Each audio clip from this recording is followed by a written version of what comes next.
The victory horns are sounding for the historic UFC Bantamweight champion Aljamain Sterling, who tonight, or as we speak, last night, became the first Bantamweight champion in UFC history to defend his title for the third consecutive time, earns a split decision victory over the returning Henry Cejudo, whose future is now up in the air following the defeat in his comeback fight. Belal Muhammad made a massive case for a title shot that he probably won't get, but he could find himself getting the winner of the Leon Edwards-Colby Covington fight later this year. And all in all, pretty fun night in Newark, New Jersey, as we welcome you to the UFC 288 post-fight show.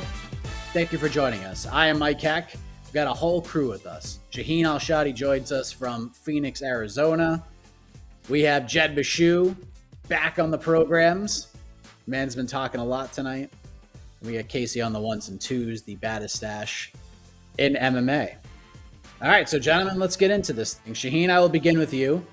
In the end, as the night came to a close, Aljamain Sterling got the title wrapped around his waist, and Sean O'Malley's jacket ended up on Merab Dvalishvili's shoulders, which was absolutely hilarious. Maybe we'll get into that later, but how did you score the main event? Did the judges get it right in your opinion? Oh, there seemed like there was going to be something after that. I mean, can we just say right off the bat, Merab Dvalishvili, MVP of the event entirely. 100%. Come on. That man stole the show. That was excellent. That was A+ stuff at the end there. So how did I score the event? I scored the main event, I think, the same way a lot of people did. 3-2 Aljamain Sterling. I gave Aljo round 1, Cejudo round 2, Aljo 3 and 4, and then Cejudo round 5. Cejudo round 5 felt pretty definitive to me. So the fact that Derek Cleary was out here scoring that one for Sterling, and then that being ultimately the card that sort of sways it towards Sterling, just yet another stellar example of MMA judges tripping over themselves to somehow find the right conclusion. But I ultimately thought Aljamain did win. And it's so bizarre to say, and I don't know how to really articulate this in the way that I want to, but it was in some way the most Aljamain Sterling win that this could have possibly been right now, because we were talking about this off air before the show. At this point, the duality of Aljamain Sterling, the dichotomy between this man is one of the most strange things I can remember seeing in MMA, because you have someone who, the two sides of this coin, right? Like it stretches across so many different things. His style is incredibly ugly, yet also just incredibly ultra effective. Seemingly it continues to work time in and time out. He is someone who is getting booed in a main event in his own backyard, yet probably represents the Northeastern United States better than anyone currently in the UFC right now, right? Just in terms of sheer resume, and also his resume, right? Like, it's very easy to poke holes in his resume if you want to be that person. And yet it's also at this point unassailable as like probably the greatest resume in the brief 13-year history of this division. Like, this is not a division that's been around a long time, but Aljamain just objectively probably has the best version of it, right? Like, coming out of this event, he holds 3 really significant records now. Most wins in the division's history, 14. Longest win streak in the division's history at 9. And then most consecutive title defenses with 3. And yet you could, like, again, the doubters and the haters could so easily poke holes in a lot of different factors of it. It altogether, the whole night, I thought, again, championship performance from Aljamain Sterling. He won that fight in my eyes, but it's just so strange the way this title reign has gone and where we have sort of the place we continue to exist with this man. It was so Aljamain Sterling the way this ended up. Jed, how did you score the fight? I had it 3-2 for Sterling. Officially, MMAfighting.com, great website, had it 3-2 Aljamain Sterling. Gave him rounds 1, 3, and 4. If you scored it for Cejudo, I don't necessarily think that's wrong, though.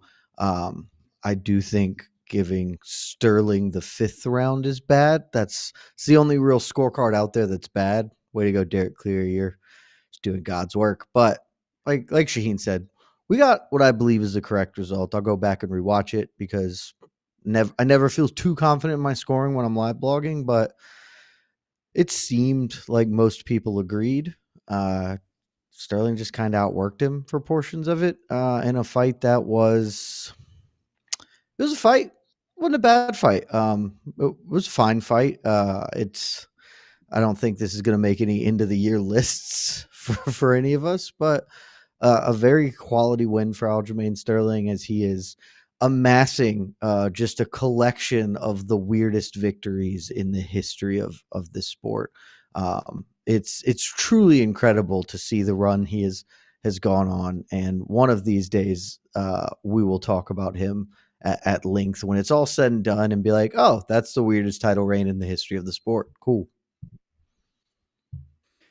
Great. I scored it the same way, 48-47 for Aljo. I'll have to go back and watch it again because watching it live, there's so much going on because, we got the watch party, Rob Font's on. We're trying to get his thoughts on everything, trying to sort of gauge like what he would tell each fighter between each round. So I think at scoring it live, I gave 1 to Sterling, maybe 2 to Sterling. Yeah, I think it was 1 Sterling, 2 Cejudo, 3 Sterling, 4 Sterling, or something of that nature. But in the end, heading into round 4, it was 29-28 Sterling. Sterling wins 4, Cejudo wins 5. So I think everybody's on the same page. Fans are kind of all over the place. I see a lot of people saying that Cejudo got robbed, and clearly that's not the case. But I mean, if you look at the scorecards and Derek Cleary's 5th round is the reason why Aljamain Sterling wins this fight, there's sort of a case in that aspect. But in the end, the right fighter wins. And Sean said it best, Jed, and I wanted to get sort of your thoughts on this too. A very Aljamain Sterling-esque sort of win, because one of the things we've been talking about, something he needed so badly, was a pure, clear-cut victory. And in a lot of respects, he got that tonight, but there's still a lot of doubts on people's minds. Sean O'Malley. What respects did he get that in? There are people saying he didn't win. That's not a clear-cut victory. But in most I people's thought eyes, he won, but like most people's eyes, Sterling won in most people's eyes. Others, mostly for the reasons that we talked about earlier, not a lot of Sterling fans out there. And Cejudo had a great account of himself, which is one thing. But again, very strange night for Sterling. Still not like 100% clear-cut victory. It's something with at least a little bit of controversy, something that he just didn't need coming out of this event, right? Oh, well, that's the thing is, I feel like we talked about it. Maybe we talked about it offline. We wouldn't talk about it on air. This was never going to be the fight that he wanted. I knew coming into this one that I didn't know it would end up exactly like this, but there was really no world in which he was going to come out here and Corey Sandhagen, Henry Cejudo. So in the best case scenario, he wins like a very decisive victory, and the haters and the losers, of which there are many, would be like, okay, well, you beat a flyweight coming off of a 3.5-year layoff. Hurrah. And like, that's a cynical and tough scene, but also like there is a kernel of truth in that. And so this fight was never going to be the fight he wanted. Aljamain Sterling is incredibly lucky and incredibly unlucky, right? Because let's just be very clear. If Petr Yan doesn't do the stupidest move in the history of organized combat, that's not an exaggeration. Him kneeing Aljamain Sterling is the dumbest thing in the history of organized combat when you look at the fallout of it. It was stupid at the time. He knew he shouldn't have done it and did it. He lost his belt and he's never going to get it back. If he doesn't do that, Aljo is losing that fight. And Aljo is never getting a title fight again, because that was the narrative coming in, is Aljo was in the Leon Edwards, like he's getting passed over. He's having to win 6-7 in a row. If he doesn't get bailed out by Petr Yan that night, he's not here. And then from that, the Petr weirdness in the rematch, I thought he won, but a lot of people think that was Petr Yan's fight as well. The Dillashaw thing, that was just obviously an absolute clown show. And then this one, which was never going to break well for him. A lot of this isn't his fault. And so it is wildly unlucky that the division has broke this way.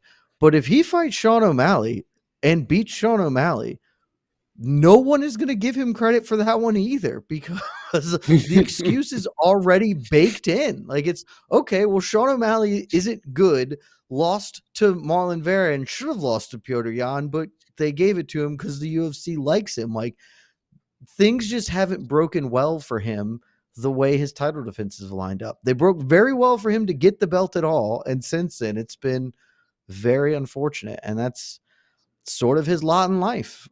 It would appear he's just one of those dudes that's how the world's going to work for him, and it's tough scenes. But here we are. Like he at the end of the day, in 30 years, his resume will look good. People on Wikipedia or Tapology will be like, that's a good resume. And as people forget how it all happened, this will matter less and less. But in the time that it is going on, it would be, again, not saying any of this is really his fault or wrong. It would not be realistic to be like, oh, well, a win's a win. We're good. Just like, I have eyes. I watched the fights. They were all weird. And that's the thing too, is like they were all weird, but also they weren't necessarily like, it's not his fault for a lot of this. No, none of it's Like, his fault. It's just not his fault. It's just not his fault that unlucky. TJ Dillashaw comes, like, lies to everybody and comes into that fight barely abled body. It's not his fault that the first Piotr fight ends in the way that it does, just with the it's not his fault Piotr throws that shot. It's not his fault that all of the fallout from that happens. Even a lot of that, like him getting a picture with the belt and all that, it seemed like that was things that he didn't want in the moment. And I thought the second Jan fight was pretty decisive. Like, I didn't think that was controversial, but close fights just happen amongst two of the best people in the world. And we saw this again tonight. Like, a lot of this isn't Aljo's fault, which is why it's just such a strange thing. Cause like Jed said, it will be so interesting to see how the Aljamain Sterling conversations shape themselves 10 years from now, 20 years from now, when people just look back at the wiki and see those wins and see the names and see the run and everything like that, because it is objectively great. Like, he is objectively one of the best bantamweights we have ever seen, if not the best. I don't want to have that conversation because that's just silly in a division that's only 12, 13 years old. But like, he is certainly out there doing the damn thing better than anyone else really has in the UFC, just in the pure, like, numbers of it. And even tonight, like, you look at the stats against Henry Cejudo, right? The striking stats: Aljo 135 to 99 in significant strikes, 186 to 143 in total strikes. Even the takedowns, 4 takedowns to Henry's 3. Like, he just, again, in all of these different facets, he is winning.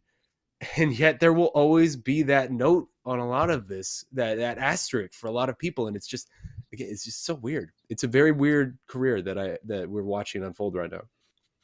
Shaheen, let me tell you how this is going to go in 30 years. No one, it's going to still be weird because there isn't a cult of personality around him. So there isn't going to be the stands like Fedor has of being like, y'all just don't know. We're trying to tell you how life was. You just don't know.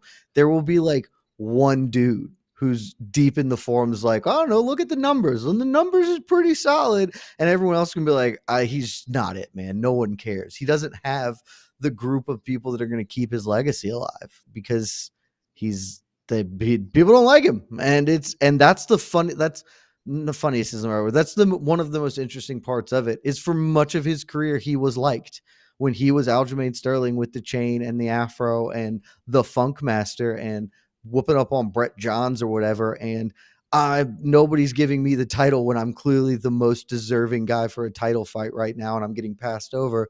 People were behind him and they liked him. And it all changed with Piotr Jan. It all changed in an evening and it's never going back. And so it's incredible to watch the competing dichotomies of his career.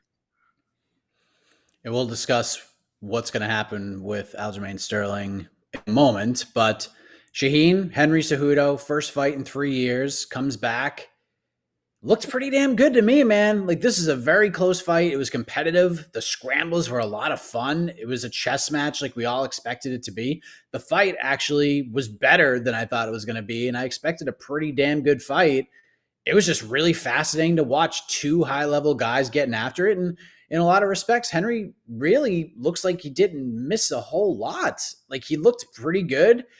Maybe he could have been more aggressive at times, but I thought he looked really good. And one of the things we were talking about on the watch party was if these two guys fought 3 years ago, it could have been a very similar fight. Like, it really could have been. So what did you make of Henry Cejudo's performance? I thought he looked pretty good. I'd give it a solid B+, honestly, considering the physical attributes that Aljamain Sterling brings to the table, especially now during this run. Yeah, I agree with you.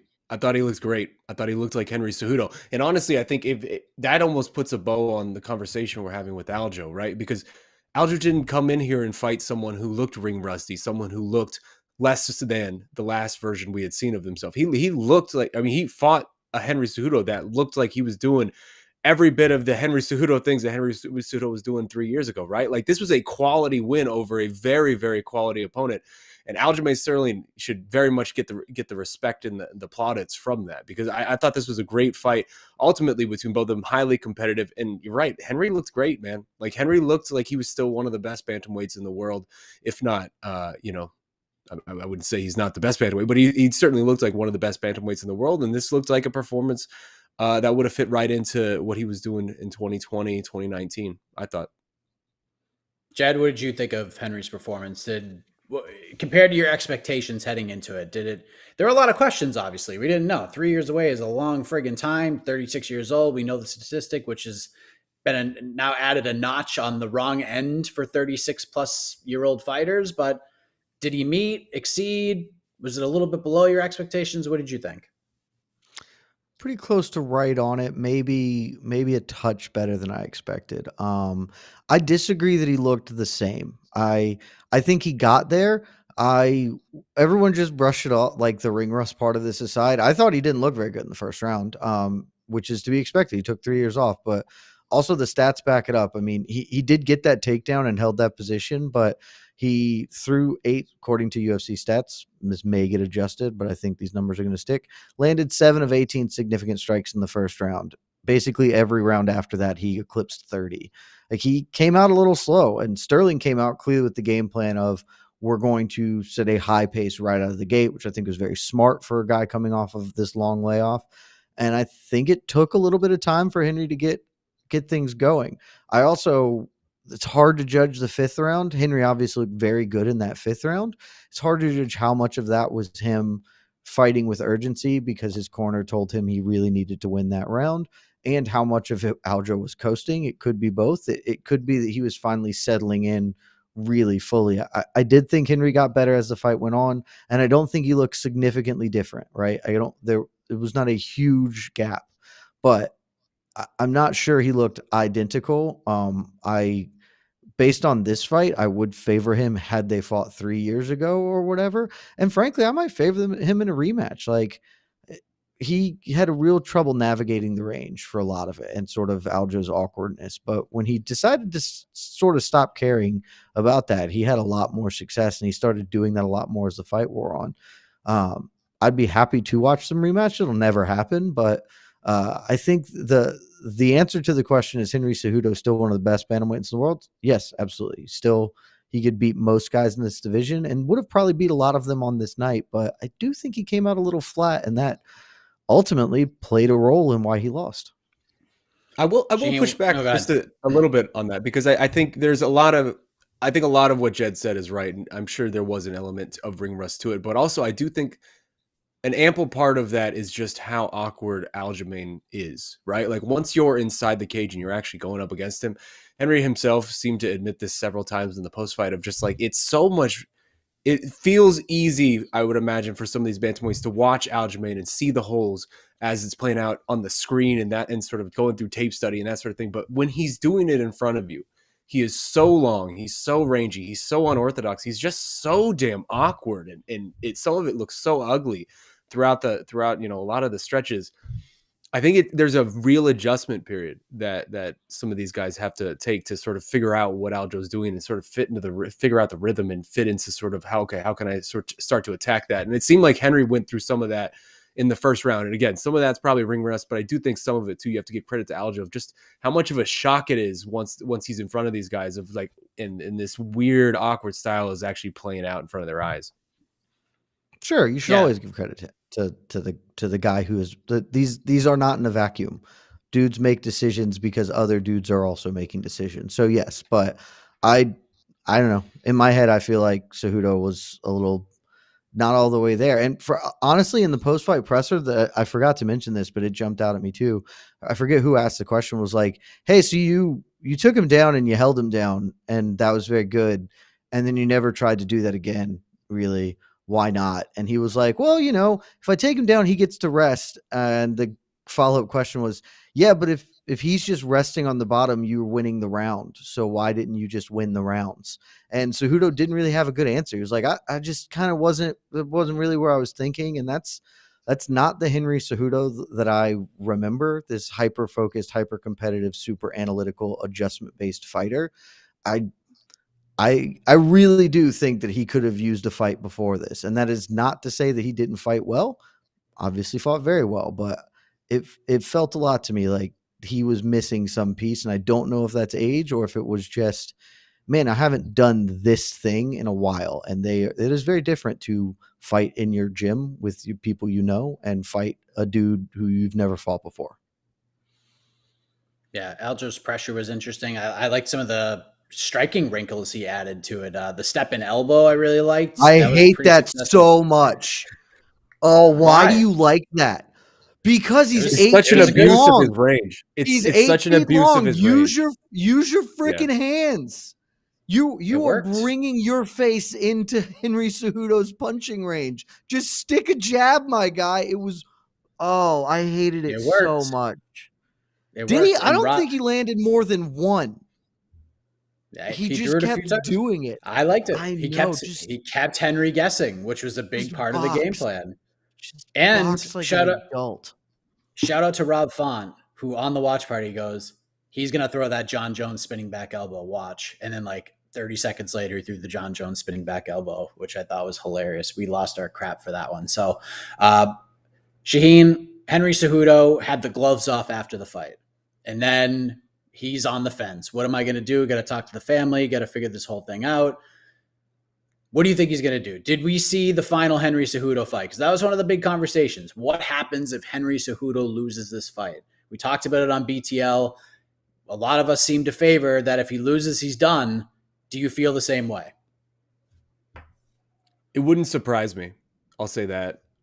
We saw Henry in the post-fight. He was very non-committal about everything, but also he had sort of added the caveat of, well, if the UFC wants to pay up and pay me to keep going, then maybe I'll consider it. And we've already seen this story play out before that they're very much not going to do that. That's just not where the UFC's mindset is when it comes to Henry Cejudo of, hey, let's grease the wheels for this guy a little bit. I don't know, man. He seems like a guy who either I'm fighting for titles or I'm not fighting at all. And we knew the whole way through that this whole week, this whole comeback, everything about it was just ultimately a means for an end, right? Like it was all just a ploy to ultimately work his way back to, not back, but up to 145, up to Alexander Volkanovski, and up to that opportunity to be the first 3-division champion. If that's not here, and all of this is just, hey, let's continue to go back for the title that I've already had once, I don't know that Henry Cejudo is going to find much motivation or just is there anything that interests him in this division to keep it going. I would say if he keeps it going, the one way I could see him continuing to want to do this and do this against this type of competition would be the exact scenario that Jed threw out on BTL this past week of go to featherweight. Like featherweight was the move ultimately. Featherweight was what you were trying to do anyway. Just go to featherweight and fight Max Holloway. I think that's a very bad fight for Henry Cejudo. I think 5'11" versus 5'4" is a really tough ask for him to go against. And I don't think that's a fight he could win. But that is a path, right? Max needs a fight. Max is sort of this weird gatekeeper at 145. He's just that one guy that you don't want to throw the young contenders up against. If Henry Cejudo has anything left in him to try to want to continue to pursue this goal at featherweight, that's the move, is go up to featherweight and see if you can maybe pull something off against Max Holloway. Jed, what do you think? After this fight, after all played out, after hearing what Henry had to say, do you think the only way he sticks around is if he goes to 145 and gets the Holloway fight? You still there? Or did you hear something in the presser that maybe changed your tune a little bit? Whether or not that was his final fight or staying at 135, what do you think? I think he's sticking around, and I think we should all hope that he's sticking around. First, let's just throw it out there. That presser was a huge downer. I don't want the King of Cringe to be around because that hurts my soul in a very different way, but just seeing Henry not really reckon with what happened, but also sort of at least stared in the face while asking, "You guys, did I win? Please, somebody tell me I won." I'm going to keep asking everyone here so someone will tell me I won because I need that in my life right now. That was a huge downer. So just want to throw that out there. But the time that he perked up in it, he threw out a rematch thing. That's very clearly not going to happen. So I don't even think he's committed to it. But forget who asked it, but whoever kind of pitched it, maybe it was Oscar, was like, hey, Merab has nothing to do now. Like, he's just kind of stuck in a holding pattern while his friend fights. Would you fight Merab?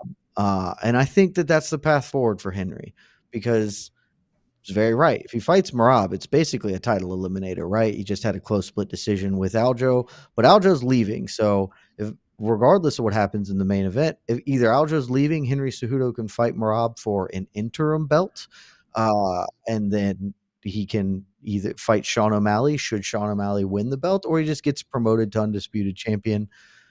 Bob's your uncle. There we go. I think that that's ultimately going to come back to him and be something viable, because I don't see Henry Cejudo sitting quietly on the sidelines. And I believe him when he says, I'm fighting for titles, or I'm not fighting at all. And that's totally a justifiable way to approach it. It's your life. That makes you happy. Do it to the fullest. But we saw what happened the last time he retired. And he was retired for all of 4 minutes before he started chirping everybody. And I just don't think it's in him to leave at this moment in time. And so we should all hope not, because if so, he'll retire and then he will still be tweeting at, Sean O'Malley or whatever and be like, hey, you suck, candy corn man, or whatever dumb names he had for him. There's some like real clown shit or whatever. I don't know, but like, he'll just do that. And none of us want that. And so I think Henry's going to go home. I think he was non-committal, but he's still trying to play the leverage for a more money game that's not going to work. I think ultimately he's going to sit back and he's gonna be like, all right, well, I can wait. Maybe Sean O'Malley beats Aljamain Sterling, and then I can maybe find my way into a title fight there. And if not, I can just fight Merab, because Merab doesn't have anybody other than maybe Corey Sandhagen, and I get to jump in front of Corey Sandhagen. So I think that that's where we're going. And I'm okay with it. I think that's a good move for him at this point, and he can try and recapture what is lost and continue his path forward. And for Aljamain Sterling, it's Sean O'Malley, and we knew whoever was going to win this fight was going to fight Sean O'Malley. Sean O'Malley's in the crowd. Comes into the octagon. Him and Aljo have a fiery face-off. Merab steals the entire card by stealing Sean O'Malley's jacket. That's our true bantamweight champion. I didn't realize he jumped on top of the cage too, which is even more hilarious after seeing those clips. But Dana White at the press conference said they want to go to Boston. August 19th was the actual date that John Anik kind of threw out there on the broadcast, targeting August 19th. Aljamain Sterling versus Sean O'Malley. Of course, Aljo was like, I kind of want to be on the West Coast. He was telling Aaron Bronstetter, and he's talking September, maybe December, but I think money's going to talk. I think this is the biggest fight. Dude, like, he has a fucking say. Come on. He has a fucking say in this. Pretty quick turnaround, but this is the biggest fight he could possibly get right now. So if it's August and they want to do it in Boston, you go do it. That place is gonna sell it in 5 seconds, because the Boston's been clamoring for a UFC card, and we just loaded up with a bunch of bantamweight fights. They just loaded up with a ton of bantamweight fights. It'll be a lot. No, I mean, the fight card will be great, but Aljamain Sterling in Boston against Sean O'Malley is gonna be a nightmare. Just bad scenes, man. Bad scenes. Shaheen, do you agree? Is nightmare the word you would use to describe a Aljamain Sterling, Sean O'Malley build for the TD Garden in Boston after the Celtics win a world championship? I mean, I don't like the addendum that you added to that question. I'm going to choose to ignore the second part of that question. No, a nightmare. I don't know. I mean, this is the one that Aljamain Sterling ultimately has been waiting for, right? Like, this is the big payday. This is the golden chicken, as he called it. This is honestly the fight that should have been happening already before this Henry Cejudo fight. Bring it, whatever. Like, this will be interesting. The lead up will be something. I mean, these guys know how to build up a fight at this point. The Merab just inserting himself into this whole equation. And I want him now badly to just be a part of this lead up, because that was just the best part of the entire night. By the way, that jacket was a Thriller jacket, apparently. Do you know that? That was just like the Michael Jackson. I mean, it looked a lot like it. Yeah, hey, that's cool. But he But no, I wears mean, it I all don't the know. time. He always wears that jacket. There's like Yeah, I feel multiple like he's worn Getty it images before. of him Mike, wearing it. Yeah. that's because it's Sterling Yeah. time. But I don't know. This is the fight that should be happening, so I can't hate on it too much. I know where Jed's coming from, but it'll be fine. Boo. Boo. Hey, Be listen. a good friend, Aljo. Be a good friend. Let your boy fight for the belt before he gets too old. I'll only have to wait one more. If they do it in August, Merab can get his title saying. shot at the end of the year. You know what I mean? Saying this is as good of a win to leave a division on as possible. You just beat Why Henry on Cejudo, earth would Triple you C. leave when you're about to get the biggest payday of your life? Like this Because is the I'm a one good fight friend. that I want is, my like, friend to get a big This payday, is the and I want one to go fight sit that cage makes side it for all worth Yair it for versus Aljamain Volk. Sterling. No, I want to go sit cage side for Yair versus Volk and be like, I'm next, and now my boy can get that payday because I've been champ for a minute, and I'm trying to make a rum company or whatever other things I'm doing, and I'm not trying to hold my friends down while I make all the money. Share the wealth, guys. Be This a good is friend, Aljo. objectively one of your worst takes. Yeah, I think this is this is a bad. great take. You really think you This is really just think for bad. 1 second? You really think? This I is don't think he's 4 a.m. going to catching up do to it. you. I think he should. No. Let me paint you a picture here. You really think that if he is this great friend, if he is the AC Slater to the Zach Morris of the situation, because Zach Morris was a piece of garbage, but AC Slater was a great friend. If Aljo says, okay, Merab, go ahead. You fight for the belt. I'm going to go to 145. And who do you think they're going to throw him in there with? You think they're going to throw him in there with Volkanovski? They're going to chuck that man to Ilya Taporia or Mavzar Evloev faster than you can say Jed Meshew. That's what's going to happen. That's sure You gotta make things happen. You gotta go sit cage side and make it happen. Take your destiny into your hands and be a good friend, guys. No, this is bad. We've already spent too long on this. This is just a terrible thing. Jed, but look, here's the thing. The UFC, I did not want to see the build to this fight. And yes, the press conference was kind of poopy, but then yesterday things were better. But we didn't get a whole lot of build. We had like one interview with DC and the two going back and forth, and we were just like, oh my God, this is going to be the worst 5 weeks of fight promotion we've ever seen. But then they just hit the brakes until the press conference, which I dug. And they might do the same thing here. So I don't know. I think it's going to be fine. I think it's going to be fine. Aljo's going to get a big bag of money. He's probably going to beat Sean O'Malley, and then he'll move up, and Merab can get his shot. And Sean O'Malley will probably get another title shot anyways because he's the biggest star in the division. So I don't know. I don't think you need to be a good friend here. I think Merab would be the bad friend if he was like, no, get out of here. Go up to 145. Why would Merab be the bad friend for that? That seems nonsensical to me. I feel like you should just not hold your friends back. We don't have to spend any more time on this, but like this just feels like the cleanest exit possible. And the only reason it's not is because one dude wants to get all the money. And by definition, him getting that money means his friend is not getting that money. How on earth is a split decision win that some people think you lost the cleanest exit possible when it's very possible that Aljo just goes out and does very terrible things to Sean O'Malley? How is this the cleanest exit possible? No, like from a narrative standpoint, not like, oh, it's a great performance. Like, yeah, and also maybe he does, but also maybe Sean O'Malley lamps him. That is becoming exceedingly more likely in my head. Because it's just like, here's a good time. But then the Merab fight you just is so set much the record bigger. for most title defenses. Like, you just did this thing that was cool, and now you can. But he just didn't go set and the record pass for most title defenses. He set the record for most consecutive. If you look at the actual record, though, like He's I think tied. TJ and Cruz both have 3 each as well. Okay. So the move is to get 4 because then you're alone sort of on that mountain when it comes to bantamweight. Okay. I'm not gonna fight this because I don't care enough. Like Thank you. I just simply don't care enough. Mostly I would like Aljamain Sterling to not be in front of my face anymore. I'm very tired of every time he talks. It's a lot, and I'm done with it.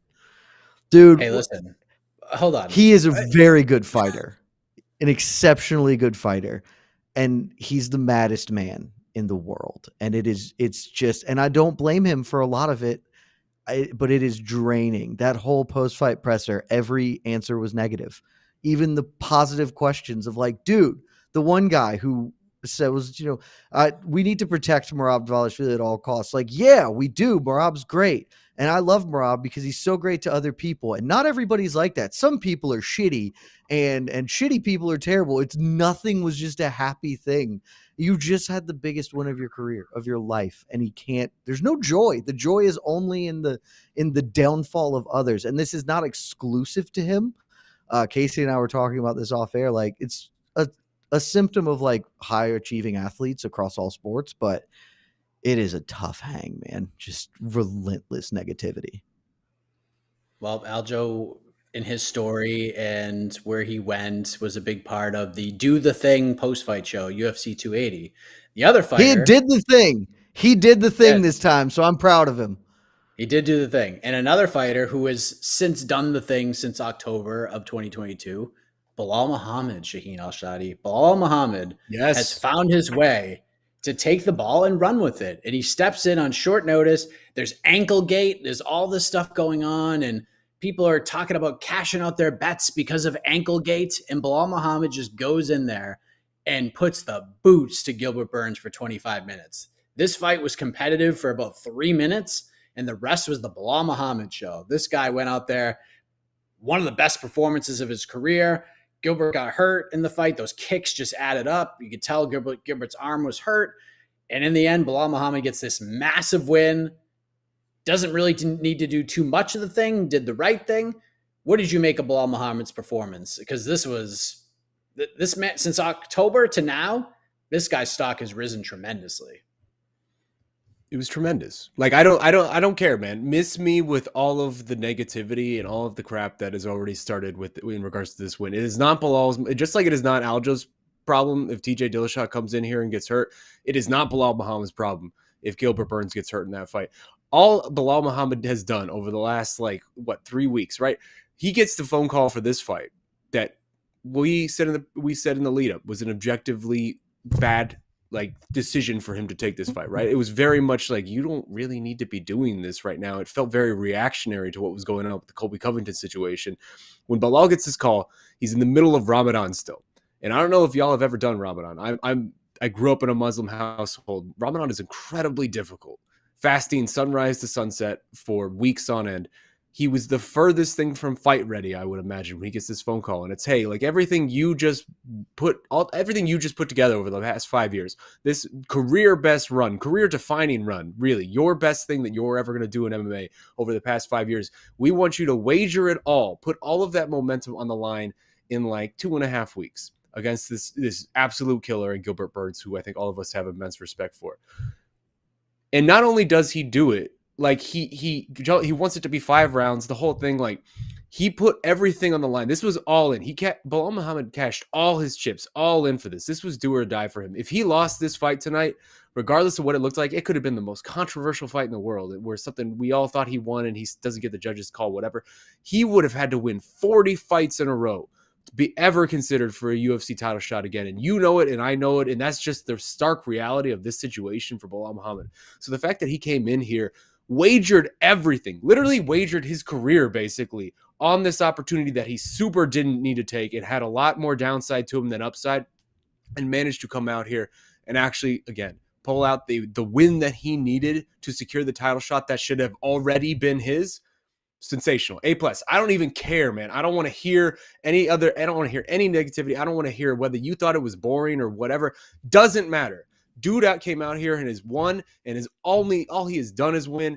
10 straight fights unbeaten at this point. You can try to poke holes in it as much as you want. Dude is the right and proper number one contender, and he deserves our respect. Jed, you watched the fight with us on the watch party. How has that win aged over the last few hours? It was a good win. It was a very good win over a very good opponent. He's not the number one contender. He's the number 2 contender, which means he's not a contender at all. It's really my largest takeaway here. It's Belal Muhammad looked great. I thought he was going to look great. Looked very much like it did. Full credit to him for everything Shaheen said, stepping in on short notice, coming off Ramadan, fighting a dude like Gilbert Burns, who is incredibly difficult and has beaten most of the best people in this weight class. That's a hard man move right there. That's some real G shit. And he did it. And I don't know that the payoff's coming for him. He has locked himself in as a backup, which is a good place to be. That's better than not being there, I suppose. But if Colby Covington doesn't get injured and Belal doesn't fight next, whenever that fight happens, and there's no timeline on that fight realistically at this point, like at the best case scenario is that everything plays out well for Belal and he gets to fight for the UFC welterweight title in the early next year. And what I think is a more likely scenario is they do Colby Leon. Belal is supposed to be number 2, but sometime before then, Shavkat Rakhmonov puts out a freaking unbelievable performance over Kamaru Usman or something like that. And I just got to tell you, kids, if Shavkat fights Usman and Shavkat wins, it does not matter. Belal is just not getting the title fight. Like there's very much a path where he gets screwed over once again. And it's tough, particularly because of that performance. Sheen doesn't want to hear it. I'm not here to say the performance boring because it wasn't, but that is not the performance that makes you undeniable to Dana White. Even doing the UFC is solid. So I'm praying for you, buddy. I hope it comes because you deserve it. And this sport should be a meritocracy, certainly this far down the line, but I got no confidence that it's going to play out like that for him. And that's the thing. That's the thing that, because you're not wrong. Everything you just said right there is 100% correct. That's the thing that I think we talked about it on BTO, where why this fight was a bad choice. The very basis of this fight was so profoundly stupid, because I understand the UFC just needed something to throw on this card to save, quote unquote, save the card. How many extra buys did this fight add to this card? I would love an answer to that I will never get. Not many. This fight was so dumb. This fight was so dumb because for the exact reason you mentioned, Jed, the timeline of it. Leon and Colby are not fighting until probably October and November at the earliest. And that's like saying that nothing else happens, no one gets injured, et cetera, et cetera. Like you said, that then plots out Belal Muhammad's next fight, title fight, early 2024, mid 2024, depending on layoffs, injuries, et cetera. How long is that in MMA time? Like this sport has such incredibly short memories, like the attention spans of people, like that. There's no way that we're going to be remembering this win come next February or next March. Like there is such a clear path for Belal to get skipped over. And like you said, I think if it would happen, it would be a Shavkat doing some outrageous thing to an Usman or somebody else like that. And then suddenly Belal might be somebody who, in a long line of people who have learned that Dana White's promises very much don't mean much, he might be that guy, the next guy to learn that, which is just a damn shame because, again, 10 fights unbeaten in the welterweight division, and a lot of these fights were against really good opponents. You got Luque's in there, you got Sean Brady's, you got Gilbert Burns. Like, this is a good damn winning streak. And if this plays out the way that it conceivably could, which is exactly the way you laid out, that's just ridiculous. And it's an absolute crime. Two things. Because I'll say two things. Jed, yeah, go ahead. Because you're missing one name. There's one name you didn't say that I didn't even. Shavkat's not even in play in my eyes. It's Conor McGregor. I'm not bringing. I'm not bringing name. that in, but that's not wrong. As we all know, Conor certainly can jump the line any which way he goes. Two things. One, to add on to what Shaheen just said, all of those wins are good wins too. Like it's not like he had trouble with Vicente Luque or Damian Maia. Like these are clean wins all the way down. Full credit to Belal. The thing I wanted to circle back to, Mike, is you asked how this aged, and the performance aged fine. I have since come to decide that his mic work, he didn't do the thing, Mike. I think that he did very poorly on the mic. Change your mind. I've changed my mind on this, and here's why. I didn't think that he could do that bad. I think he did wrong because his mic work was built on the promise that he is the number 2 contender. And I don't think that promise is real. His mic work should not have been that because there is no ink dry on a Colby Covington versus Leon Edwards fight. That fight is not booked. It is not sealed. He should have Michael Chandlered his way onto that mic and just said, Colby Covington is trash. He hasn't fought in forever. He barely beat Jorge Masvidal, who sucks and is now retired. Leon Edwards, you once stood right where I'm standing. You were overlooked time and time again. And when you finally got your chance at the belt, look at you now. You're the champion. I want my chance at the belt. He should have tried to take it because they are going to take this from him, and he should have stood up for what is his. So I'm now firmly of the opinion that he did not do great on the post mic. It was what I expected, but I wish he had tried to take a more active hand in his own future there. Fair enough. Let's move on. Shaheen, while Belal Muhammad's title aspirations might be up in the air to some folks, I don't know if Xiaonan's is anymore after that performance. Her next fight, they're going to do the Zhang Weili Yan Xiaonan fight next, right? Like after that, you melt Jessica Andrade like that, she's got to be next. Jessica Andrade.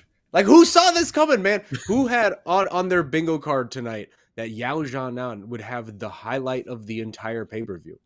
Because she did, right? Like it's unquestionable that she had the most explosive sequence of the entire pay-per-view, the one that made the most people jump out of their seats and freak the hell out. Because that was first ridiculous, finish man. in the UFC. Her first finish in the UFC is a freaking icing of Jessica Andrade. This woman strode into this weekend.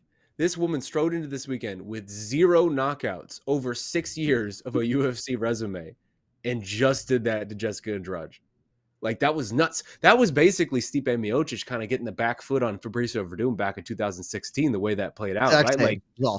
Like Andrade was coming in doing her best Vanderlei Silva like she does, and that right hand, that counter right, that picture perfect right, you could not draw that up any better. Like, if you're the UFC, for this to just fall into your lap, like you must just be praising the blood gods right now for this to just fall into your lap. This monster main event for a trip to China now, because like a UFC China event with a champion who is Chinese and a challenger who is Chinese, that's the layup of all layups. We talk about those things being a layup occasionally. Like, this is the biggest layup I have ever seen while covering this sport. I will be stunned if the UFC does not do this and book this fight, because it's right there for him.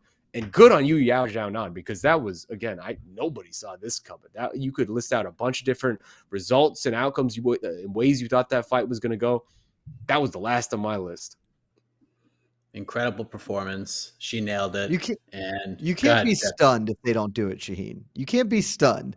This is the same company they like money. that didn't do Africa and is still not doing UFC Mexico despite having 3 Mexican champions. I'm not sure you can be stunned if they don't do it. Fair, but they have done China already before, so I don't know. They've done Mexico before too. You're not wrong. You're not wrong. And Dana White is openly saying that they're going to try to do Mexico. So we'll see. Well, that's unfinished. Let's put a pin in that because we don't know if it's going to happen or not. But I mean, come on. This is the layup of all layups. This is. I agree. Dana should have made this fight immediately. He says, "I never make it to the presser." He should have just had the contract and handed it to you. I'm like, here we go. Date to be determined in Shanghai. Boom, got it. But yeah, we'll see. That's the fight to make for sure. Movsar Evloev, Diego Lopez turned out to be much more fun than we possibly could have expected. Loved that fight. It was a lot of fun. Charles Jourdain, Kron Gracie, the complete opposite of that. And we'll leave that at that. But Matt Frivola, Jed Meshew. Hold on. Can we not leave that at that for just a half a second? I know that Kron Gracie is probably not start cooking. For the UFC. Oh, I know he's not long for the UFC, and I know that was a terrible fight to watch. And this is just like he's the Gracie, the old like Gracie, just frustration of like the absolute reticence to recognize that wrestling and or striking is probably mandatory to know at least a little bit in MMA. Like, it rears its head again. I get it. Before we kick Kron to the curb, though, can we just do one thing? Just one. Just like I don't ask for a lot. Don't say I just it. want one. Oh, I'm going. I know exactly I don't know what you're about to say. Ryan Hall. Give me Ryan Hall. Yep, that was it. Give me Kron, Ryan Hall. Let that be whatever it is. That there's a good chance that fight sucks. There's a good chance that fight's 15 minutes of terrible kickboxing. There's also a really good chance it's 15 minutes of weird booing and butt scooting hilarity, which I'm all for that. But there's like a tiny sliver that is just the second coming to Damian Maia versus Jake Shields, where it's one of those rare times where this grappler versus grappler thing actually works out, and it's just magic to watch. And any of those outcomes is fun to me. I just want it. I just need it. Please give it to me. Jed? Sure. Yeah, 2032 when they're both healthy and ready to come back. Let's do it. Sure. I'll I'm be down for it. fundamentally opposed to any fight promotion ever offering anybody with the last name Gracie a fight again. I think that there should be a blanket ban on it until one of them proves that it's not 1995 in their heads and in their hearts. Neiman, he's out there doing stuff. We can maybe carve out an exemption for him, though. He's not like fun to watch either. He's just I didn't say at fun. least he fun. just at least recognizes that there are some things about MMA he should learn. But in general, I think we'd be better off if we just never employed Gracies in combat sports until they, get with the times. Just that like irrational stubbornness to just recognize what this has become, to even like a little bit, like a tiniest degree, like you almost have to respect it.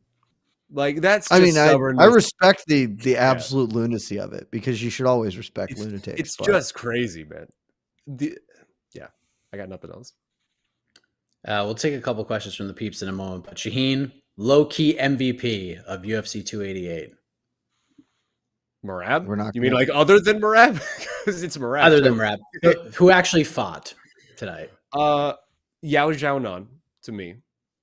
Then I would say Belal Muhammad, because he got the damn thing done and saved his career, because it would have been terrible for him if it had not been him.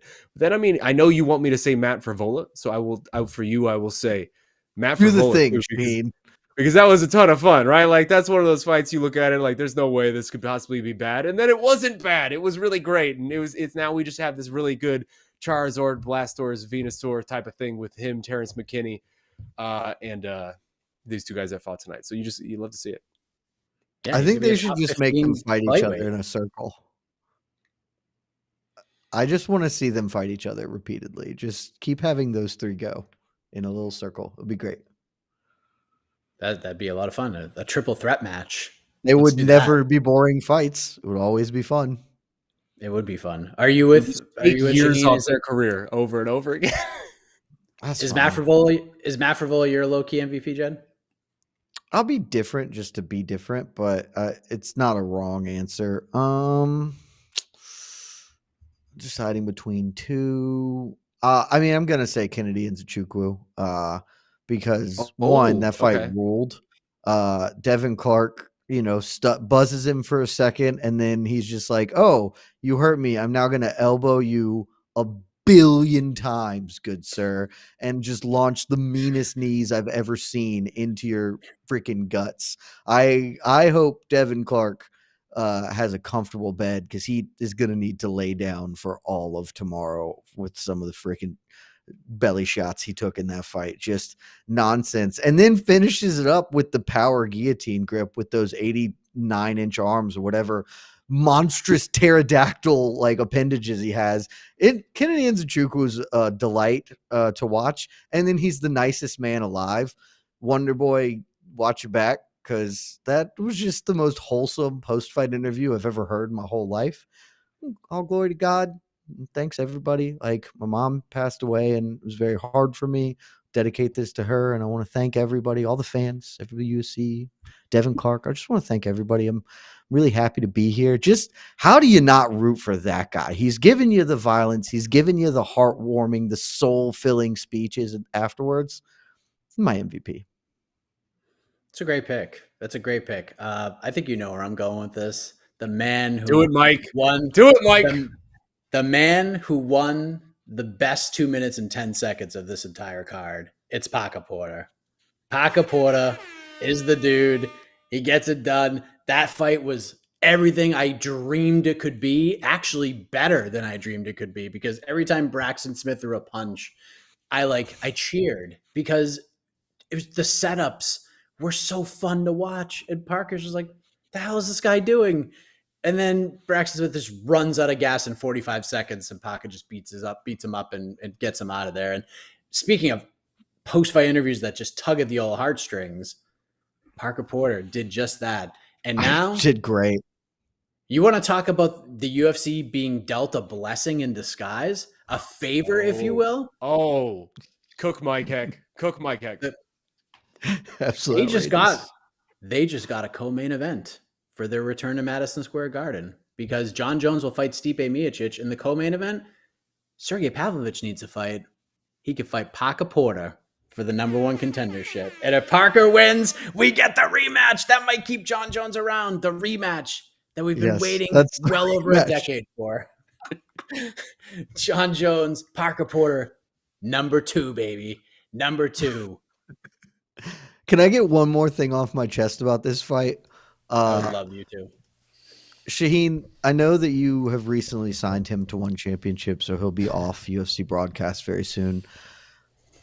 I need somebody to just heat check John Anik, because I think he's heat checking himself a lot.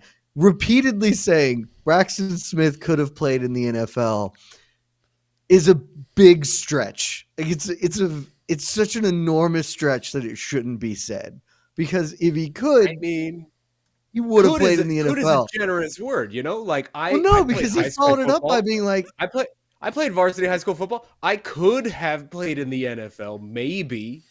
Not really, not actually, not in actuality, but I could have. Coulds doing a lot of lifting, you know? He could have been playing in the NFL. His dad was in the NFL, and he's on a flag football team that's very good in the state of Texas. Like, John, we don't have to say everything, man. You don't have to let that one go. Was flag football mentioned on the broadcast? Yes, he repeatedly mentioned that Braxton Smith is in one of the best flag football teams in Texas. At least 2, if not 3 times that fact was mentioned. Like, it's okay. You know what, though? You could just say he's a great athlete. You could just say that. I push back. I think if nothing else, we need more secondary accomplishments being mentioned on the broadcast. Like where if Parker Porter is out here. Hold on. Let me go. If Parker Porter is out here and he's like in one of the best sewing clubs of, you know, Boston or whatever like area he's from, or he's on like one of the best book clubs from this place, like I want to hear about it. I want to know the secondary. I don't know what else these guys are doing in their spare time. I don't want John Anik to be like Parker Porter's the next Betsy Ross because he can stitch. Like, it's just not necessary everything doesn't have to be to this nth. Everybody isn't the greatest. This dude couldn't make it in the NFL. You can just say he's a good athlete from a great family of athletes. It's fine. It kills me. I don't know why he does it. What's the fun in that? Come on. It seems so unnecessary to say he could have made it in the NFL. No, he couldn't have. That's obviously ridiculous. Look, man, Casey could beat John Jones. Just saying. Sure. Sorry, I've been holding that in. I got to get that. Hey, Belal Muhammad. If Belal Muhammad had 8 weeks, he could beat John Jones. He said it himself. He tried. God, he tried. That was good. I liked it. So what? So buttons. Yeah. Let's take a couple questions from the peeps. Oh. I'm glad you brought up Parker Porter because I had a lot of Parker Porter questions lined up. But I feel we're done. I mean, dude's a legend. We've nailed it. Yeah, I wish everyone watching this could understand the depths to which MMA fighting loves Parker Porter. Like, the MMA fighting Slack goes to a different place when Parker Porter is fighting. You guys don't understand. Do you think we can just manifest Parker Porter versus Salt Poppy? Do we think we can get that? Oh wow, that combo? Because we can. Then we're cooking with gas. No, they just need to be friends and just like accompany each other. It's like a tag team partners. Fight. Yes, that's it. They can't fight each other. Then one would have to lose, and I don't want to see that. I'm down. Let's make this happen. Let's give them a podcast together. We gave Parker Porter his own like GIF response thing in our Slack channel. Yeah, like thumbs up. No, we gave him 2. We gave him 2. He has 2. He has 2. He's the best. Oh man, I love Slack humor. All right, here we go. I'm sorry, it's 4 a.m. This is what y'all do. Yeah. What does Belal Muhammad have to do to become a good pay-per-view sell? He cannot win the title, I guess. Would be no, probably he the next still step. Won't even be a good pay-per-view sell. He can't do it. Not everyone can do it, and that's okay. Nothing Most wrong people with can't not being do able it. to do it. Yeah. He can't. Most people can't do it. Like, very few people can become good draws. Right now, how many good good draws are there right now? Just 2. Jones, John- Connor, Jones, John Connor. Izzy's Izzy, decent. I would put in. Izzy, there. okay, Okay, Izzy. Izzy. Yeah, Izzy. So 3. but we And we I can't do strongly 5 yet. suspect Sean O'Malley is too. He just has not gotten the opportunity. I think he will do very well. That pay-per-view is going to do better than this one. 100%. Yeah, well, obviously, Yeah. Oh, yeah. But yeah, I think it's probably those 4. I'm trying to think. There's somebody I mean, else. I would say it's only the 3 right now. You can't say it's Sean until we see it. Sure. Well, we'll never see it because we won't know, but I feel confident that he does well. Are we missing some? Maybe Dustin. Dustin's No. actually probably doing okay. I get, but Dustin needs a proper B side though. That's Yeah, the thing. Dustin versus random lightweight does not sell Yeah. crazy pay-per-view numbers. So so back to this Maybe. question from Screw You. I didn't. Yeah, it's just that's not really on Belal. It's kind of asking a little too much. I think that'd be a good pay per view. So yeah, Most people can't do it. yeah. All right. Astropal, what did you guys think of Williams and Bedoya? I thought Rolando showed a lot of skill for his age. Jed, I'll turn this one to you because you and I were very surprised when this fight, with the outcome of this fight. Like not just because Chaos won, but I mean I was expecting highlight reel first round finish for Chaos Williams with the way Bedoya sort of leaves his chin to be hittable. And yes, he was very hittable in this fight tonight. But boy, did he get some elusiveness between fights, did he not? Holy moly. Yeah, he improved a lot because if you go back and watch his tape, I said it on No Bet Sport. I was like, he's 14-1. And in my head, when I look at that record and even looking at the record, you see his wins are not over like cans. This is not like explode wins. Like he's got okay wins. Like, okay, he might be good. And then you watch all his tape. You're like, no, he's awful. He's very bad at this.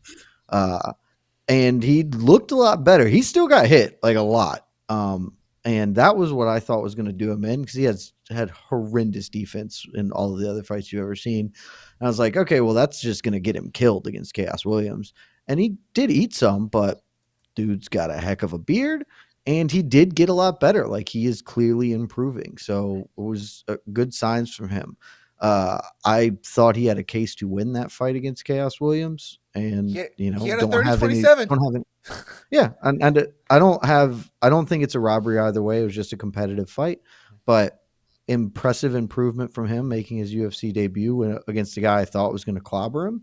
So I have some interest in seeing him fight again. Samesies. Yeah, Diego Lopez too. Diego Lopez I had no expectations for, and he did fantastic. Yeah, that was awesome. I thought he was low-key one of the biggest winners on the card. Like I'm not really the guy who's here for moral victories. Like I'm not really ever going to be touting a moral victory, especially in like a fight sport, right? Where like the reality of a moral victory is still so compromising financially and physically to like what it did to you, the fact that you lost that fight. But I mean, I've been pretty consistent that I think Movsar Evloev is going to be like one of the key pieces in featherweight just generally in the future here. Like him and Ilya Topuria are sort of my two guys. And Lopez kind of came in here and did like the Arman Saruki and Makachev thing, right? Like he did the Lando Venata, Tony Ferguson thing a little bit. Where like Lando almost Venata, that's the one. Short notice. Yeah, like short notice This just close, coming in yeah. here and really like almost pulling something crazy. That was a hell of a performance. Dude, this was a weird fight card because I feel like all of the main fights were just fights we've seen before.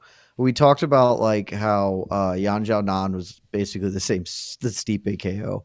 That really was like a Lando Venata, Tony Ferguson-esque performance. The main event, frankly, the whole time I was watching it, I was like, this is giving me a bit of Islam versus Volk vibes. Like the smaller dude is really struggling with the range of the bigger guy, and the bigger guy's also getting the back a couple of times. And Jordan Kron Gracie is every time we've ever let a Gracie fight a real person in the grown-up world. So this was just history repeating itself over and over again. Kron Gracie versus Alex Caceres is one of the weirdest results to look back in retrospect. And he rolled through Caceres. It wasn't even competitive from what I remember. Yeah. Just interesting note.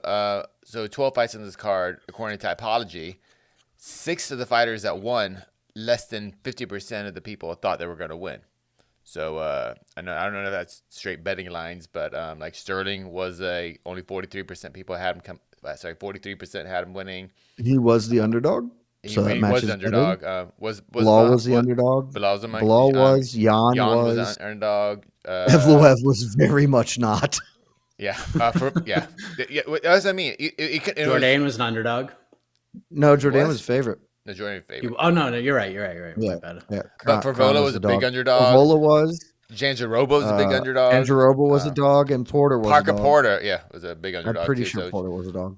Yeah. So well. No way. I'm looking maybe at I'm wrong. Straight picks. Only 30% of people were picking Porter to win. Maybe they thought it was a flag football game. I'm not sure. But I mean, Casey, that was well done. I'm proud of you for that one, bud. I don't know. This slim trim version of Paca Porter might have beat Braxton Smith in a flag football game. He would have ran really fast. See, the thing is, he didn't get too slim, and that's what matters. When Tanner Boser got all yoked, we should have known it was the end of good Tanner Boser. Like you can't get too slim. You got to stay true to yourself. Yeah, you should have gone to like the 210. Don't go to 206. Like 210. But I think we're kind of good on questions. But one thing we didn't talk about at all, just interesting. What did you think about? Just I'm curious. Janjarova's performance tonight against Marina Rodriguez. I picked her to win, so it was exactly the way I thought that fight was going to go. And yeah, I mean, I didn't think it would be as easy as it was, but then like 45 seconds into the fight when Janjarova just dumped Rodriguez immediately, I was like, yeah, this is what this fight's going to be like for the next 15 minutes. Yeah, I picked her too. I was shocked by the dominance, honestly. And I'm a big Janjarova fan, so I was like, whoa, I just didn't see that coming. But this sport is just so cruel, man. It's so damn cruel. Yeah, literally so close to title shot, and now 1 year ago, she's gone. 1 year ago at this moment, she's coming off a win over Xiaonan, and she's basically like one of two people who could consider for this title shot. Now, should have gotten a title shot, and she should have probably gotten it. Now a year later, 2-fight losing streak, probably never gonna get back there again. And I think she's 36. Yeah, she's 36. She's 36, and she's starting to. And the woman she beat last year is gonna get the next shot. And it's also. Yeah, she beat Mackenzie Dern. Yeah, beat Hebus, beat Michelle Watterson, beat Mackenzie Dern, beats Xiaonan, and now who is she? Yeah, she beat Tisha Torres. Yeah. Game moves quick. Game moves fast. That's the Belal thing, man. Sometimes you get one run, you get one window where you can make this thing happen, and if just one bad thing happens during that run and it ends, it's never coming back. So that was again why Belal. All the credit to you, man. You high rolled so hard, and so many times in a row. It's very important. Also, shouts to Ikram Aliskerov. That dude's gonna be a problem. Dude. Middleweight's got a problem. That dude's good. That dude's good. The fact that guy had a fight in the Contender Series is an absolute travesty. Absolute travesty. Full outright signing should have been like 2 or 3 years ago. Look, if you're World Combat Sambo champion, if you're World Combat Sambo champion, you shouldn't have to fight Contender Series. You're a contender. I'm willing to just staple you as a contender. You beat Yaroslav Amosov 2 times in the Combat Sambo World Championships. We're good. You can just get your way on in. If Hamzat Chimaev says you're the toughest opponent he's ever faced, you should be in the UFC and not have to go on the Contender Series. Hamzat still to this day says that he is the toughest opponent of his career. The guy. Casey, I'm making a rule for you. If you ever fight again for a second pro fight or amateur or whatever, you're not allowed to fight anyone from Dagestan, and you're not allowed to fight anyone who has the beard, no mustache situation going. It's just not. It's not allowed. That guy even though that would be a great contrast to your just mustache look. Yeah. You're just really getting competing faces on the poster. Together or one full beard. Yeah. One you get there all together. Yeah. But yeah, if the dude's name ends in Av, just don't sign the slip. That's my advice to you. It's like, nope, I'm good. And right before that, I think Rogan was talking about Phil Hawes going to Thailand and all this stuff, and then 1-2. But Credit Phil Hawes looked really good for the 60 seconds that he was upright, and then he looked unconscious. Jeez, that dude, that was the nastiest KO until Jan put Andrade into the Shadow Realm. Yeah. Fun. It was a weird good night of fight, card. guys. The prelims It was a good were night, great. but it was a weird night. I would say it's a weird pay-per-view, ultimately. It would have been a lot better if we didn't start the pay-per-view off with stupid ass Kron doing that shit, and then the rest of it would have been fine. Yeah, the main and co-main could have been more thrilling, but the prelims were great. All the free stuff was great. Yeah. one of those cards, one of those pay-per-views. The free ones were the good ones. Frivola Dober freaking delivered. That man cracked the uncrackable chin. Look at him go. You Good believe for you, Matt Frivola. Frivola, Ranked lightweight. Is he ever? Dude, he looked good. He looked good. He was. I mean, he was. I thought. Yeah, he looked good. Yeah, He was maybe tagging Dober. Mhm. Yep. I'm not gonna rank him. I can't rank him, but Nah, not either. But Same. but he I'm looked ranking. good. I think I'm ranking him. I think I'm going to rank him. I accept it. I think I'm Who you taking out? I think I'm Who going you to slide him take- in there. was Dober already Dober. there? Or you We'll just take put- Dober Dober's spot. Dober was in mine, but he's obviously bounced. But I can't put Frivola in. Not He was quite. 15. One more, and I can slide Frivola in. Yeah, But the courtesy. Three knockouts in a row. 3 first-round Yeah. KOs in a row. Get him yeah, in there. lightweight's got a lot of dudes. Also, right before he got knocked out by Terrence McKinney, so it's tough. In like 7 Lightweight's seconds. got a lot of dudes. Yeah, lightweight's got a lot of yeah. dudes, man. I need one more from him. That was really good. He's on the cusp. I just need one more. Fair enough. All right. Well, you can hit the music, Casey. And this will be one more goodbye from our UFC 288 coverage, at least for today. We'll take a 5.5-hour breather, and then AK and I will be back on this very channel. On to the next one, 10 a.m. Eastern tomorrow. So join us as we do some matchmaking following UFC 288. What's next for Henry Cejudo? What's next for Gilbert Burns? All these important questions we didn't get to, we will discuss tomorrow morning. So for Jed, Casey, Shaheen, I am Mike Heck. Thank you for watching all of our coverage tonight. We'll see you tomorrow, everybody. Good night. Love y'all. Let's go, Suns. What's Celtics. next for Still in it, baby. Still in it. Paca Porta? Agaporta.